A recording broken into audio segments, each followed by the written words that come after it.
சிக்கல்களை மையமாக கொண்ட படங்களை எடுப்பதில் தேர்ந்தவர் தான் இயக்குனர் KS கோபாலகிருஷ்ணன். இவர் 1964 சிவாஜி கணேசன் அவர்கள் மற்றும் சாவித்ரி நடிப்பில் கை கொடுத்த தெய்வம் அப்படின்ற படத்தை இயக்கியிருந்தார். அந்த படத்தில் சாவித்ரி அவர்களுக்கு ஒரு வெகுளி பெண் கதாபாத்திரம். நடிகர் திலகம் சிவாஜி கணேசன் அவர்கள் அந்த வெகுளி பெண் கதாபாத்திரத்தை புகழ்ந்து பாடுவது போல அந்த பாடல் காட்சி அமைக்கப்பட்டிருந்தது. பாடல் எழுதிய கவியரசர் கண்ணதாசன் அவர்களோ சாவித்ரியின் உண்மையான குணங்களை அப்படியே அந்த பாடலில் எழுதியிருந்தார். அந்த பாடல் தான் ஆயிரத்தில் ஒருத்தி அம்மா நீ, உலகம் அறிந்திடாத பிறவியம்மா நீ அப்படின்ற பாடல். இந்த பாடலை இன்று கேட்டாலும் சாவித்ரி அவர்கள்தான் நம் மனக்கண்ணில் தோன்றுவார். நடிகர் திலகமாக போற்றப்பட்டாலும் தலைக்கணமில்லாத நடிகை சாவித்ரி அவர்கள். படப்பிடிப்பு தளங்களில் சாவித்ரி அவர்கள் இருந்தால் என்று இருப்பவர்கள் கூட கலகலப்பான மனநிலைக்கு மாறிவிடுவார்களாம். அவ்வளவு ஜாலியாக எல்லோருடனும் கலகலப்பாக பழகுவார். லைட் பாயிலிருந்து இயக்குனர் வரை சரிசமமாக எல்லோரையுமே மதித்து பழகும் குணமுடையவர் சாவித்ரி அவர்கள். தன் திறமை மீது அசைக்க முடியாத நம்பிக்கை கொண்டவர். யாரையுமே குறைவாக மதிப்பிட மாட்டார். சிவாஜி கணேசன், பி புள்ளையா, AL ஸ்ரீனிவாசன், ஆரூர் தாஸ் மற்றும் பீம்சிங் போன்ற திரைப்பிரபலங்கள் சாவித்ரியுடைய நல்ல குணத்தால நண்பர்களாக மாறி உறவுகளாக கைகோர்த்து கொண்டனர். சாவித்ரிய தன் தங்கை பத்மாவதியாகத்தான் பார்த்தாரு நடிகர் திலகம் சிவாஜி கணேசன் அவர்கள். சிவாஜி அவர்களுக்கு சாவித்ரி அவர்களுடைய நடிப்பு மீது பிரியம் அதிகம்.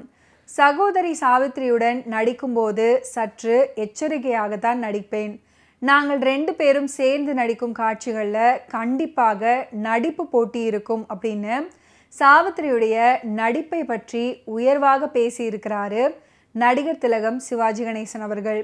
அதே போன்று அன்பு காட்டுவதிலையும் கூட சாவித்ரிக்கு நிகர் சாவித்ரி தான் அப்படின்னு புகழ்ந்து பேசியிருக்கிறாரு நடிகர் திலகம் அவர்கள். சிவாஜி அவர்கள் மற்றும் சாவித்ரி அவர்கள் குடும்பத்தினருக்கிடையே நெருக்கமான உறவு உண்டு. சிவாஜி அவர்களுடைய வீட்டு விசேஷங்களுக்கு சாவித்ரி அவர்களும், சாவித்ரி அவர்களுடைய வீட்டு விசேஷங்களுக்கு சிவாஜி அவர்களும் முன்னிற்பார். சிவாஜி அவர்களை விட ஜெமினி அவர்கள் 8 வயது மூத்தவர். ஆனாலுமே 2 பேருக்கும் இடையில் அப்படியோர் நட்பின் நெருக்கம். பாசமலர் திரைப்படம் மே 27 1961 சென்னை நகரில் சித்ரா, கிரவுன் மற்றும் சயானி போன்ற திரையரங்குகள் உட்பட தமிழகம் எங்கும் வெளியாகி மிகப்பெரிய வெற்றி அடைந்தது. சாவித்ரி அவர்களுக்கு பெண்ணின் பெருமை படத்தில் தொடங்கி பதிபக்தி, வணங்காமுடி, காத்தவராயன், கர்ணன், பாசமலர், படித்தால் மட்டும் போதுமா, கை கொடுத்த தெய்வம், நவராத்திரி, திருவிளையாடல், சரஸ்வதி சபதம் மற்றும் இரத்த திலகம் வரை சாதனை படங்களாகவும் அவருடைய நடிப்பின் பெருமை கூறும் படங்களாகவும் அமைந்தது குறிப்பிட்டு சொல்ல வேண்டிய ஒன்று. நடிகர் திலகம் சிவாஜி கணேசன் மற்றும் நடிகையர் திலகம் சாவித்ரி ஆகியோரின் நடிப்பில் உருவான பாசமலர் திரைப்படம் பெரும்பாலும் நெப்டியூன் ஸ்டுடியோவில் படமாக்கப்பட்டது.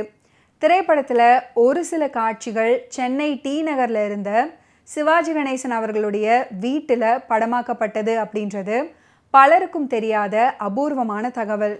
மெல்லிசை மன்னர்கள் MS விஸ்வநாதன் அவர்கள் எவ்வளவோ அற்புதமான திரைப்படங்களுக்கு இசையமைச்சிருக்கிறாரு. அவருடைய இசையமைப்பில் அவரே தன் சொந்த குரலில் சில பாடல்களையும் பாடியிருக்கிறாரு. அதில் மகுடம் சூட்டும்படியான பாடல்தான் இந்த பாசமலர் திரைப்படத்தில் இடம் பிடித்த அன்பு மலர் அப்படின்னு தொடங்கும் பாடல்.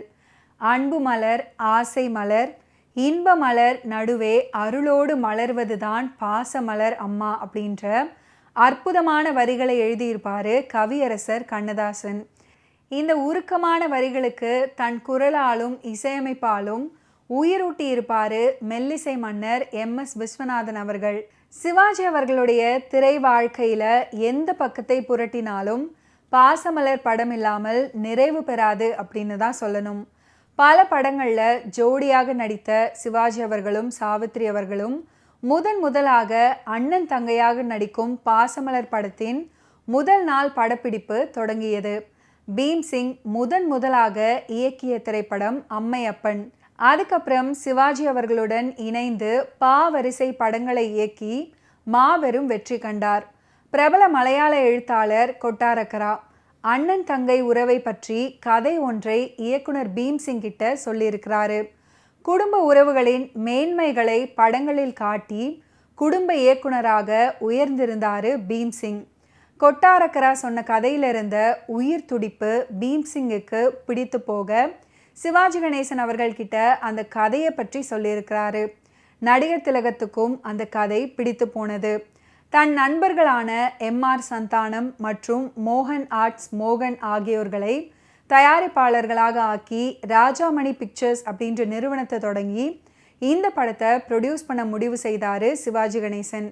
நெப்டியூன் ஸ்டூடியோவில் கிறிஸ்துமஸ் தின கொண்டாட்டத்துடன் ராஜாமணி பிக்சர்ஸ் தயாரிப்பில் பாசமலர் படத்தின் முதல் நாள் படப்பிடிப்பு ஆரம்பமானது.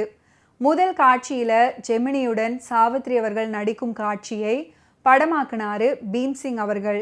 சிறிய வீடு போன்ற ஒரு அரங்கம். அந்த வீட்டில் தனியாக இருப்பாங்க சாவித்ரி.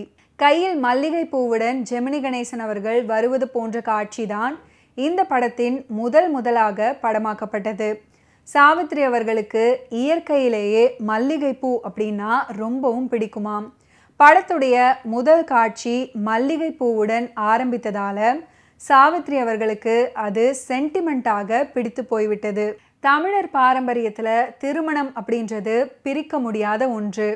அந்த வகையில் பாசமலர் திரைப்படத்தில் இடம் பிடித்த வாராயோ தோழி வாராயோ அப்படின்ற பாடல் படம் வெளியான காலகட்டத்தில் பட்டி தொட்டி எங்கும் ஒலித்தது. அந்த காலத்தில் இந்த பாட்டை போட்டாலே மணமகள் ஊர்வலம் திருமண இடத்தை நெருங்கிவிட்டது அப்படின்னு தெரிந்து கொள்ளலாம். காமத்தை கூட ஆபாசம் இல்லாமல் அழகாக தமிழில் வர்ணிக்க முடியும் அப்படின்னு கண்ணதாசன் அவர்கள் இந்த பாடல் வரிகளில் நிரூபித்திருப்பார்.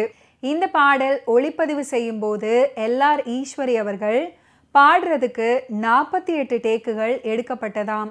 ஆனால் கடைசியில் ஓகே ஆனது முதல் டேக்கில் பாடிய பாடல்தான் அப்படின்றது கூடுதல் சுவாரஸ்யம். எல்.ஆர். ஈஸ்வரி அவர்களுக்கு பெரும் புகழை தேடி கொடுத்த பாடல் இந்த பாடல். பாசமலர் படத்தில் மணமேடைக்கு செல்லும் சாவித்ரியை தோழிகள் ஆடி பாடி மகிழ்ந்து இருப்பது போன்று இந்த பாடல் காட்சி அமைஞ்சிருக்கும். முதலில் இந்த பாடலை பி. சுசிலா அவர்கள் பாடுவதாக தான் இருந்துச்சாம்.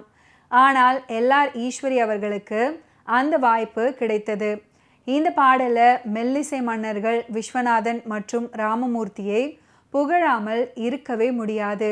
இந்த பாடலுக்காகவே மயிலாப்பூர்ல இருந்து புரோகிதர் குழுவை வரவழைத்து அவர்கள் ஓதிய திருமண மந்திரத்தை கேட்டு அதிலிருந்து பாடலுடைய டியூனை உருவாக்குனாங்களாம் மெல்லிசை மன்னர்கள். ஓகே வியூவர்ஸ், இன்னைக்கு நிகழ்ச்சியில் நடிகர் திலகம் சிவாஜி கணேசன் அவர்களுடைய ஃபிலிம் கெரியரில் நடந்த பல இன்ட்ரெஸ்டிங்கான விஷயங்களை நீங்கள் பார்த்து தெரிஞ்சிருப்பீங்க. மீண்டும் அடுத்தடுத்த எபிசோட்ஸில் சந்திப்போம். நன்றி, வணக்கம்.